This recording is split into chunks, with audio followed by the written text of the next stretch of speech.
with the Chamber Career Expo in our agribusiness field virtually for 2021. And you have two fantastic speakers here with you this morning, John Ice from Ice Implement in Two Rivers, and Dave Wilford of Wilford Farms, also of Two Rivers, but just outside of the Mishicot area. So familiar faces, and we're excited to have a few virtual students with us, as well as many students who will be recorded, and this will be recorded and they'll be watching it later. So with that, I'm going to turn it over to Dave, who has some opening comments for you about this fabulous industry of agriculture.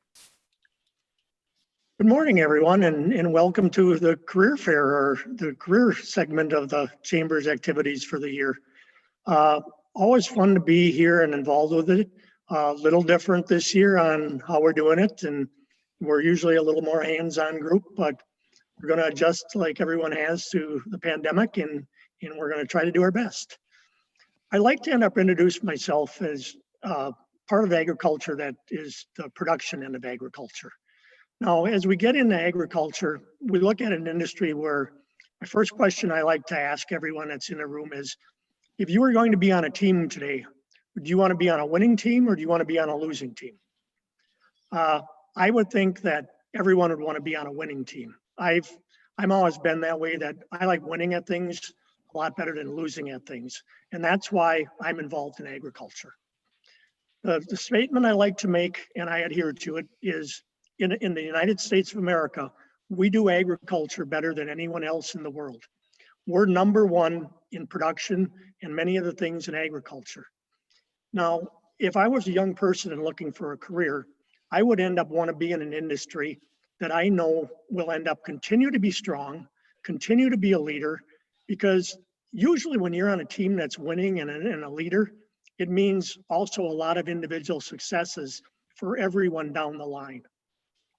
Now, in my job of production agriculture, I'm one of those people that we'd call a farmer probably, because I'm raising fresh market produce and I'm raising carrots for the processing industry, and I'm raising corn and soybeans that will possibly be exported to other countries. But I'm creating that initial crop.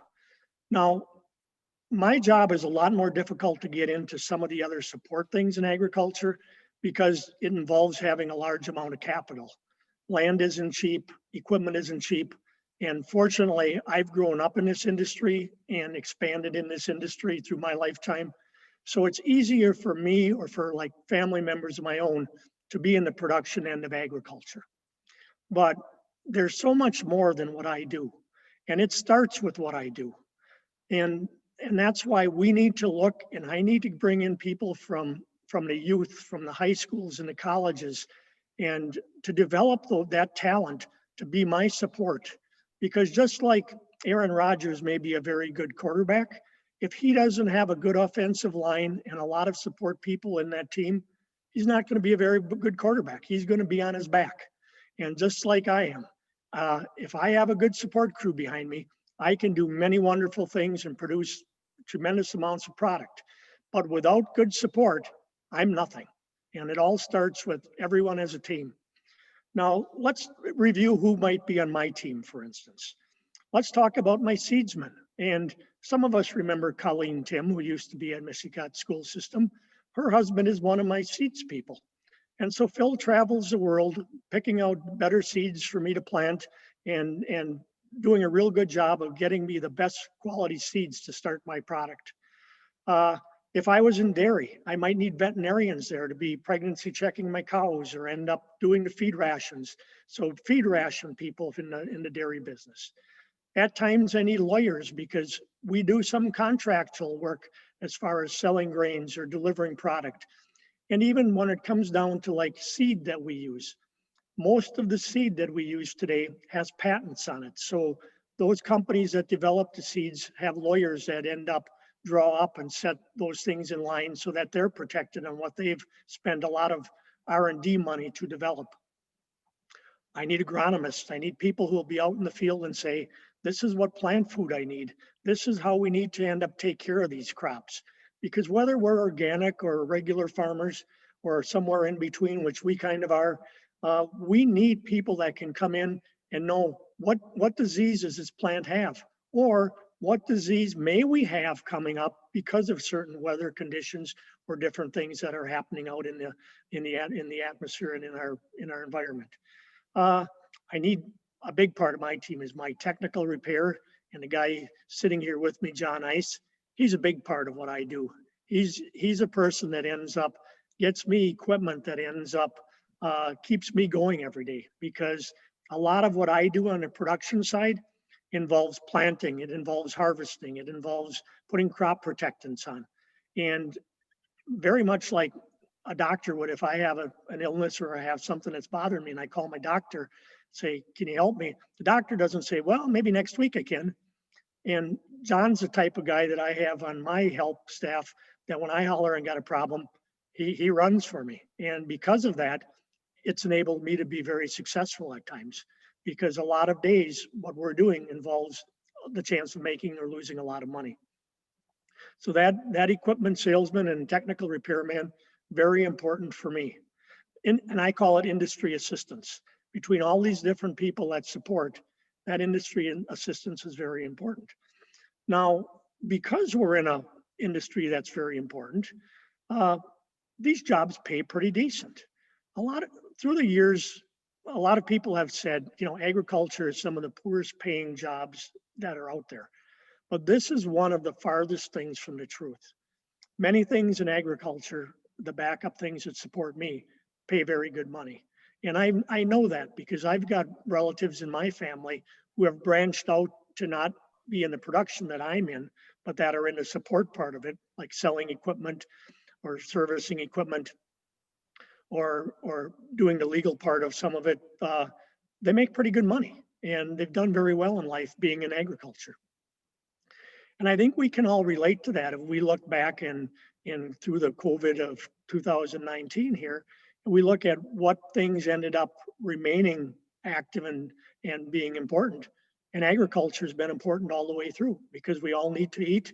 We all need to go. And if we remember earlier, part of agriculture is also forestry and the like. So we need that toilet paper comes in handy once in a while. We all remember that from a couple months ago. So important jobs in agriculture. So when you're looking on what pathway you're going to continue on down the road, let's not end up past and have that look at agriculture, because it's very, very important. So with that little introduction, I'm going to go back to Jamie, and we're going to maybe bounce around here a little bit and ask some questions if we might or whatever, but we'll head from there. So thank you very much. Jamie? Thank you, Dave. And next we'll have John Ice just give us a little bit of his background and some opening thoughts on this agriculture industry. Hi, everybody. John Ice. I'm one of the owners here at Ice Supplement. We're a third generation John Deere dealership. So like Dave had mentioned, we take care of him as a crop grower. We also take care of municipalities, landscapers, and even homeowners. I definitely want to talk a little bit about careers in our business, but also the diverse group that's in agriculture. And one of the coolest things, I was just doing a couple of Google searches to think about what I want to talk about this morning. And I found it really interesting. Do any of you know that the vaccines, including vaccines for COVID-19, are actually developed by individuals that are in an agricultural career? I didn't know that today, and I stumbled across it, so I thought it was pretty cool. So a biochemist actually is the one that helps create vaccines, and it's currently one of the top jobs in agriculture today, and I didn't even know that. So one of the things I just really want to stress is to keep an open mind. Think of when you really start to dig into agriculture, there's some really unique careers like food scientist. I mean, the ability to help develop and create new foods for the future. Environmental engineer. Climate is such a key focus for us today with our world, and we need to be able to provide food for the entire world more effectively, so we can prevent rainforests from getting deforested and that in other parts of the world where they're turning it into farmland. Or like Dave mentioned, a veterinarian, whether it's a small animal or a large animal. An investment banker. Many people associate a bank with, maybe a place to get a home loan or a car loan. The bank is so key in the agricultural world because everything is so expensive. The tractors that Mr. Wilford has, they can be anywhere from $100,000 to $400,000. There's harvesting equipment for crops that is well over $1 million today. So if you have a passion, I can almost guarantee there's going to be a career that could fit the lifestyle you're looking for, or maybe just the environment you want to live in or be in each day. And then also think about, how many years of school you want to attend after high school. Is it 0, 2, 4, 6? Being a biochemist, you're going to probably put in 6 years of school after high school. What do you want to commit to there? Or being a diesel technician in our organization, that's something that can be completed in 2 years. So my big ask is just get curious. In our organization, a lot of times, first thing people think of is a technician career, which is probably the most important. We need people to fix the tractors that Mr. Wilford has, fix the lawnmowers that you have in your garage. And there's also technology sides with precision farming. Mr. Wilford actually has a tractor that steers itself. So that sort of technology is happening. You hear it today in the world with autonomous cars. That's in agriculture today. So plenty of different ways you want to look at it. As a whole in our organization, you're not just a desk job. You're going to be out getting your hands dirty in the field, talking with people. So you get a good variety of what's available. That's really all I've got right now. I've got a few more points I can cover later on, but I'll pass it to Jamie. Well, John, thank you for bringing up the school aspect. And I think that's one of the first points that will open up as a question that I'll facilitate. And students that are watching live, think about questions that you have, because we'll give you an opportunity to ask some questions as well at the end. But one of the questions I would pose to both of our speakers would be, can you tell us a little bit about the education that you hold in your position or employees under you may hold, and suggested classes you may encourage high school students to go and take, or college courses that you would encourage them to take later on in life? And Dave, let's start with you. Well, I think it's very important, Jamie, to look at this educational aspect of it. Clear example would be myself. I was told when I was a young man to end up not get into agriculture because it wasn't a very good place to be. And so I actually, as I left Michigan High School as a class valedictorian, I was an accounting major at UW Oshkosh. And after 2 years of being an accounting major, I realized that I didn't fit my lifestyle to wear a white shirt with a tie every day and sit behind a desk and be punching a keyboard of an adding machine. So I got into sales, got into marketing. So I ended up coming out of school with degrees in marketing and also one in economics, and worked for a company for 2 years, traveling a 5-state territory before I got back into moving home and getting into where I am today. So I would always end up respect my education. I'm glad I've got it. I use it every day, and I use it all the time. And it's kind of funny when people look at some of it and think, well, you went, and many times in my life, people have said, well, you went to college. Why did you bother doing that? Well, my college and high school basis, and I learned very much in high school in Michigan also. I had very good teachers, just as we have there today. And many of the things I learned from 7th, 8th grade through high school, I still use in everyday life. And I chuckle once in a while when I think about it, but we learn every day, and life's a learning experience. It's a road of where we go through many forks and we choose different directions, and have the fun of choosing that path down the road and realizing that every day can change it.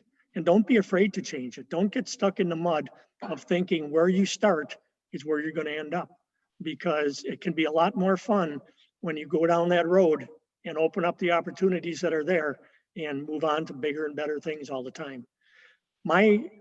When I look at classes, the one thing I always recommend, to me that's most important, is science and math. I use math every day. always been a very good mathematician, always been in the top 1 percentile of any test I've taken in math. Science the same way. Just the world around us is run on math and science. So the more of it you can have in your portfolio, I think the better it's going to be. And in agriculture, it's so laden with math and science that get all of it you can. Thank you. And same question to you, John, regarding education. Sure. In my field, in a management position, today you're gonna definitely need a 4-year degree. And what's actually a trend that's been occurring even more commonly is actually needing an MBA.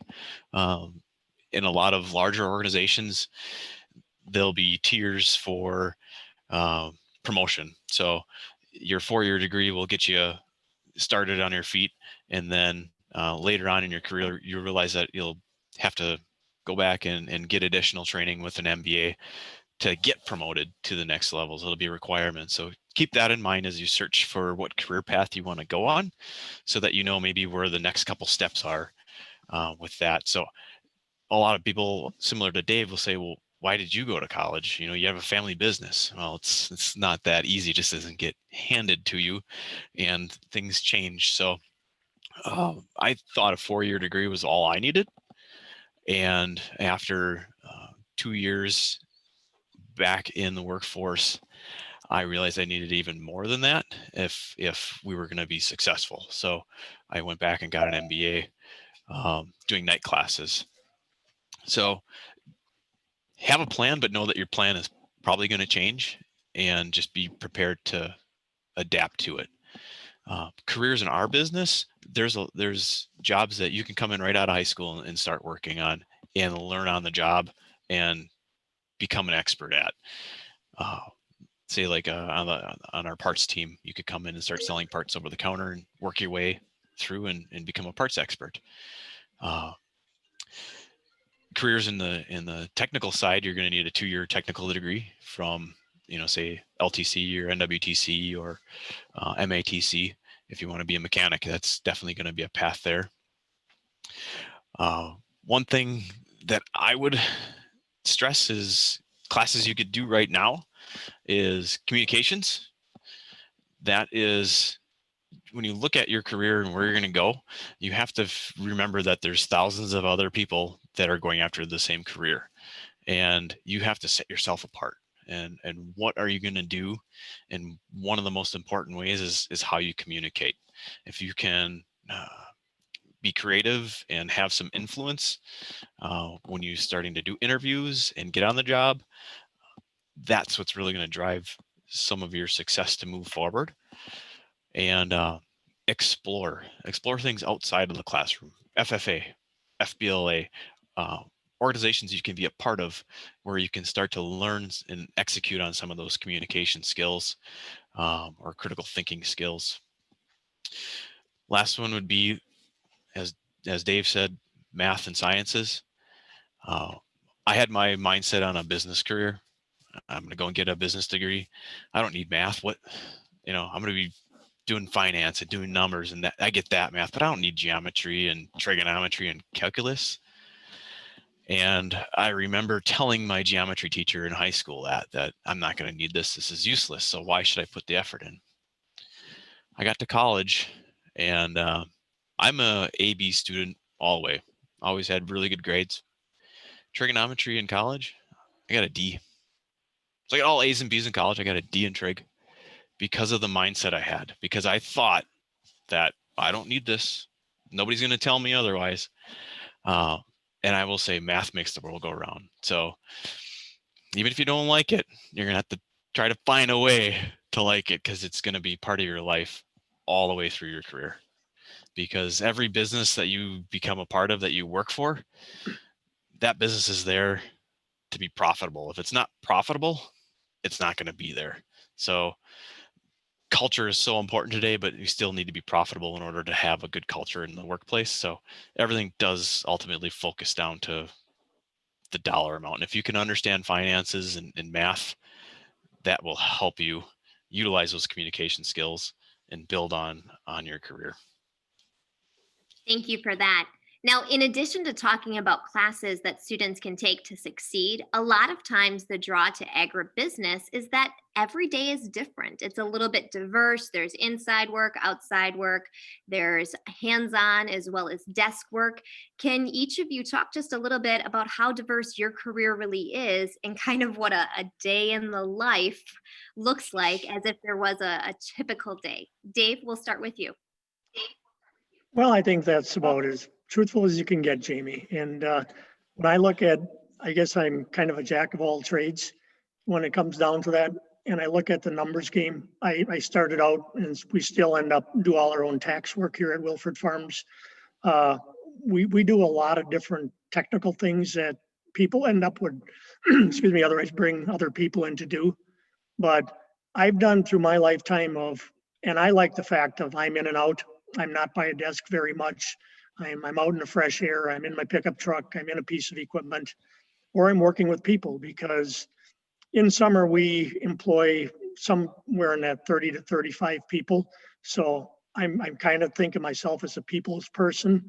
I like working with people, and I work with the whole string of people from high school kids to college kids to retired people to migrant labor. And to me, it's fun. It's a real, I just say it's a riot because I love people. And I love one of my really fun parts of life, no matter what I do, is I like to see people be successful and especially see young people be successful. So I'm going to get off on a little tangent here on, let me throw in one other thing. Through my lifetime, some of the equipment that we end up using our carrot business, because at one point we were raising 1% of the processed carrot tonnage in the United States. And actually I developed and designed and built the equipment we use for that. So I'm also a good mathematician. I'm a good science guy. I'm a pretty good welder. I'm a self-taught machinist because I can run a lathe and milling machine. So I can build almost anything from the bottom up, which we did with our carrot harvester. To me, the wide range of what I do just makes life fun. And that's why, even though I'm going to be 67 this spring, I still work every day that I can. And I will continue to work until I can, because accomplishing things and doing something new every day is just what life's all about. And I look at myself and go, I've never really worked a day in my life because everything I've been doing has been enjoyable for me. I'm gonna just stretch a little bit here, Jamie, if I may.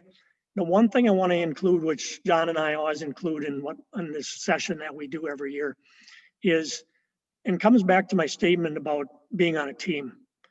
The one really nice thing or neat thing about agriculture is when you're looking to go to college, and I'm sure back when I was a kid going to college, it was a money thing too, of how do you pay for college and where does it all come from? There wasn't a lot of financial help back in my day, but today the agricultural industry has so many different scholarships and opportunities for young people to get money to go to school to further their education in agriculture, that they're better than any other industry. And people can look at me and say, well, you can talk smart, you're an old guy, but I'm going to say, here's the deal. I practice what I preach.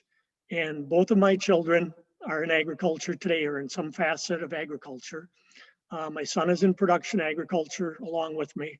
My daughter works in the banking industry as a corporate lawyer for an agricultural bank. And both of my children went to school and they did it completely on scholarship. And it's because they started out at Michigan with a good FFA program and a good background in education, as good as we can get in any other big school in the country. And because of that, they could be successful anywhere in the world. And they did it without having a bunch of college debt to leave school with. And I look at it, and part of it is they were supported by scholarships and grants from many different agricultural participants in the industry. So I'm very proud of the industry I'm in for what they do to help young people get ahead. Thank you, Dave. John, same question to you about a typical day in your field. A lot. When you take on a management role, it has definitely evolved. Today, what you need to understand is you're going to be managing people, processes, and people is becoming more and more all of what you're managing. So in a day-to-day for me, I'm a bit of a unique person because I wear a lot of hats. In large organizations, you'll maybe have multiple people doing these things, but I will handle HR, human resource items. I take care of the financials, oversee the financials. So I work with our office manager who reports to me. My cousin Chris, who's our sales manager, I work with him to help him drive the sales division. We have a technology precision farming team. They report to me as well. Our parts team, I set goals for the different teams and deal with sitting down with individuals, doing one-on-ones, reviews, setting goals for individuals. I'll also greet clients as they enter the store. I'll answer incoming phone calls. I'll fill in at the parts counter to help clients there. We'll go out on site with salespeople, with technicians to assist them with dealing with clients. I'm doing a lot on the computer with communicating, a lot of emails coming in. So you're constantly managing emails and dealing with manufacturers, complaints, customer complaints, upset customers. You need to be able to stay positive and handle those situations. Identifying new processes. So how can we make things better? Bringing in new technology. So right now we're bringing on a live chat feature to our website so we can interact with visitors more quickly than through like an online form submission.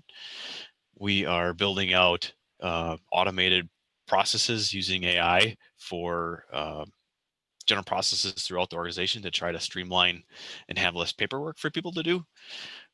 So you're constantly doing day to day, and then you're also looking at what the future is and trying to find products to innovate as well. That's kind of where that's going. Well, thank you. As you can see, the diversity needed in your skills to be successful in this career just keep growing. For our live students, we'll open it up to you in the last 5 minutes. If you have any questions, we'll take those.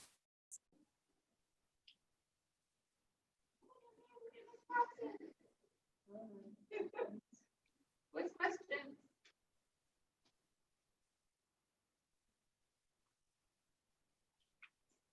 I have a question. They don't.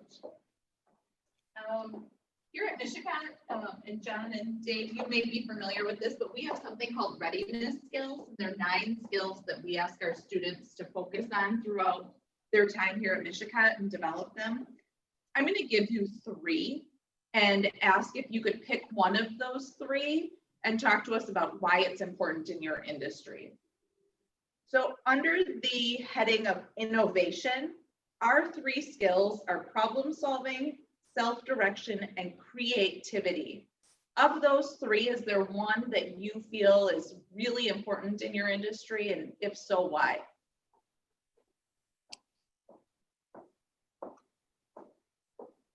Dave, let's go to you first. Is that for me, Jamie? Yep. I think the one thing is innovation.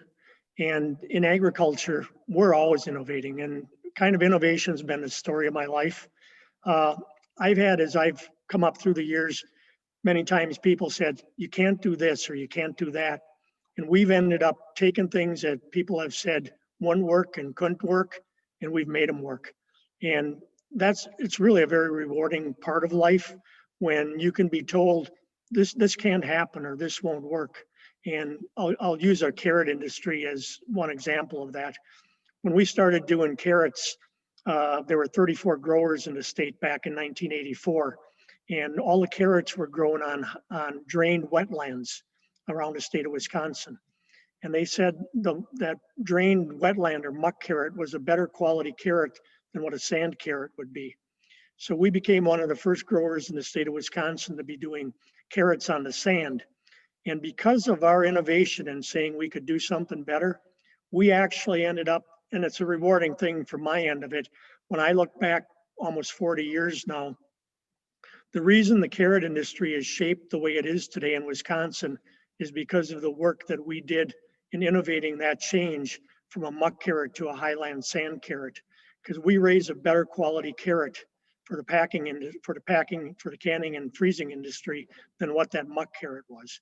And back in 1984, they didn't think that could be done. So I guess from my end of it, innovation, we've taken things when they said they couldn't be done, and we do them. And we still look at things. I look at what we do as a fresh market business. People would laugh and chuckle probably 30 years ago if I told them I was going to be a roadside stand selling produce. But we've done it better than anybody else in the state of Wisconsin has done it. And because of that, we've been highly successful. So give me innovation. Dave, thank you for that topic of innovation. Same question to you, John. Under innovation, problem solving, self-direction, creativity, which one's helping you? I would say it starts with self-direction. You have to have that drive. There can be a process to show you, hey, this is how you do it. Ultimately, you've got to have that drive to go do it and to do it when you need to do it. And when you do that, that's going to drive the problem solving, because when you're self-directing yourself, you're going to run into problems and you're going to solve them because you can't move forward. And there's two paths you can go when you face a problem. You can complain about it and complain some more and not get anywhere, or you can self-direct yourself, figure out a way to get a solution and solve it. And when you solve it, you've accomplished something, you can move on to the next thing and just keep grinding. So I would say start with self-direction. That's going to lead to being able to problem solve. Well, thank you very much for that. And with that, we're out of time for today, but we appreciate our speakers and our live students, and we appreciate those of you that are taking time to watch this recorded for helping better our county through youth in agriculture and through this agribusiness pathway. Karen, any parting thoughts?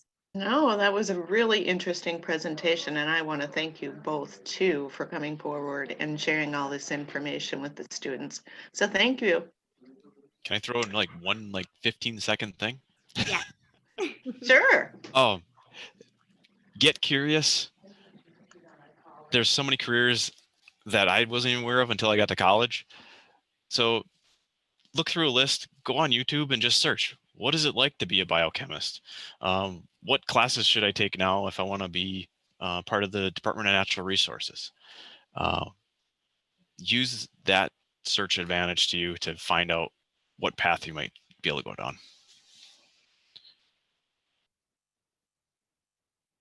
Once again, can I add one thing? Go for it. Thanks, Jamie and Karen, for everything you guys are doing to keep all of this stuff still going. Great job. Thank you. Thank you very much. Greatly appreciate it. All right, everyone. I hope you enjoy your day and stay healthy.